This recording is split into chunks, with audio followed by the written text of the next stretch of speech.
Hey, how's it going, everyone? So, my time in Japan is coming to a close in a couple of days. So, I wanted to show you guys my final game haul and then also just give an update on what my experience has been traveling with the Chromatic internationally on a long flight and then just taking it around with me day to day. So, yeah, we can start on the right here and then just make our way, to the left.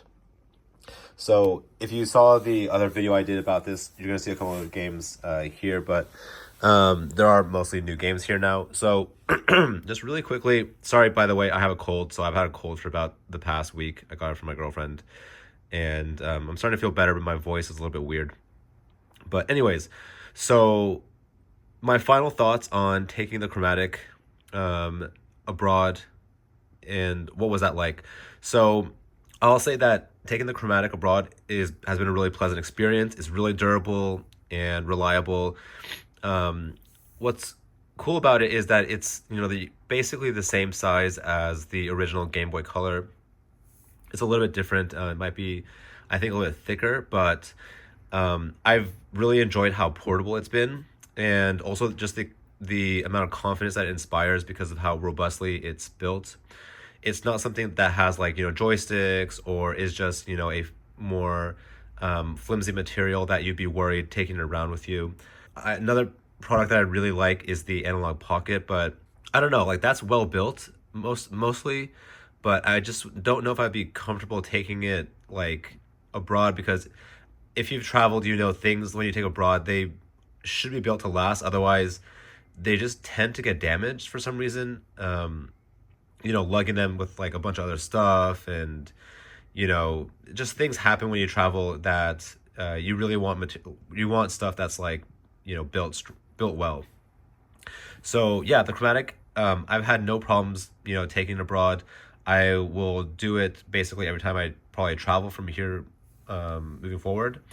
The paint has, again, as I showed in my last video, has held up great. I dropped it while I was packing, so that's like another thing that happens when you kind of when you travel. And yeah, it's just been great. It's been a great way to just kill some time when I have have nothing to do, or if I'm waiting for a friend or my girlfriend to be finished with something, and I just have like a few a good like 5-10 minutes to just kill. So do some Tetris, do some like Super Mario, whatever it might be. And then yeah, so it's been great. I highly recommend it, and it's awesome fun device.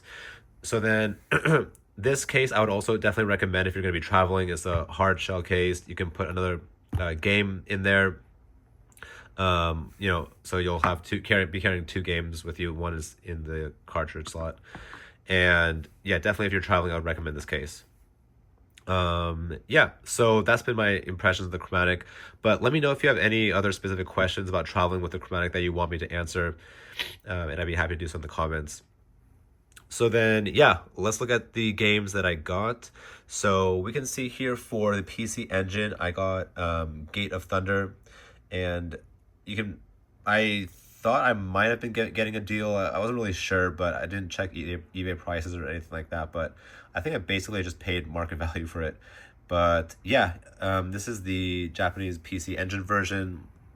The TurboGrafx version looks a little bit different, I believe. I think I like this one a little bit better. It's pretty awesome. So yeah, if you don't know about this game, it has incredible heavy rock music, I believe, and it's also just a really it basically takes a lot of different elements of different shoot 'em ups and then just kind of combines them all together to make a really solid package. So yeah, I'm really excited to dig into this game, and yeah, let me know if you've played this game. So then next here we have it's called Wonder Project J2. So another so a game in this series came out for the Super Nintendo. I was not familiar with this game, so when I saw it, I just did some research into it, and I thought the cover art was pretty cool. It's kind of Studio Ghibli-esque, and just wanted to learn more about it. And then so I did some research, and I came back and bought it. So basically, in this game, you are training like a AI robot girl, and based on the feedback you give her when she's like doing something or making a decision, that'll shape how she behaves, and then basically how the course of her life will play out. So it's kind of like a life sim, and yeah, so it's probably not for everyone, but it seemed really interesting to me. And there's also an English pack for this if you are interested in that. So you can maybe put it on an EverDrive and then play it on your N64 or whatnot. But yeah, this only came out in Japan, so I thought it'd be really cool to just check it out. And yeah, if you want the original copy, you're gonna need a pretty decent level of Japanese to kind of get through it. So yeah, and then we can see the game is here, and then it comes with a little like memory card because it does take up a lot of space from what I've researched. So it had its own memory card, but you're not going to need that if you have like the analog 3D.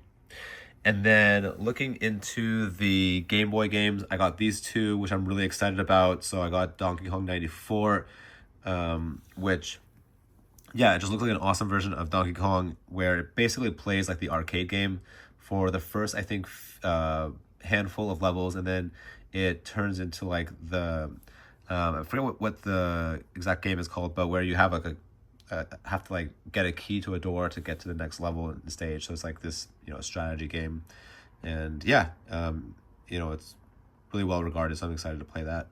And then I got Rockman 5, or Mega Man, and I believe this is the best one. So yeah, excited to play this on the Chromatic, and I'll probably be sharing like a video of that later on. But yeah, so those are the only two Game Boy games I got. I have a lot of Game Boy games, so there wasn't really anything that I was really looking for, but I saw these two and I definitely wanted to have them. And then the rest are going to be N64 games. I actually have these two keychains above, which I'll talk about in a second though. I showed these two in my previous video. We have Perfect Dark here on the left. So I thought the cover art was really cool, that it was different. And I've actually never played this game, so really excited to play it on the 3D with the improved frame rates. But yeah, and then we have Donkey Kong 64. Again, as I said in my last video, I haven't played this game either.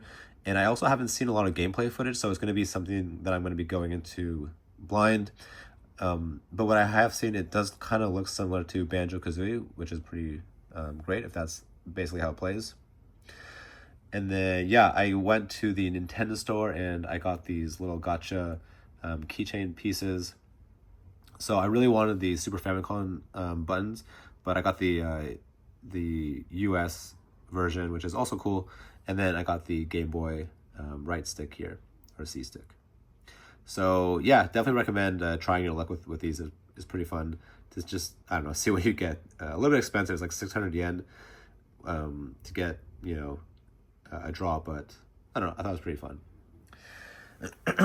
And then, yeah, so looking at the other N64 games here, so we have Mario Story for the N64, and I haven't actually played a lot of Mario Story games before, but yeah, I'm excited to kind of dig into this one. And, as I've mentioned in my other videos, I'm not a native Japanese speaker, but, I speak at a decent level, and I think this would just be a good way to just practice, but also have fun with the game here.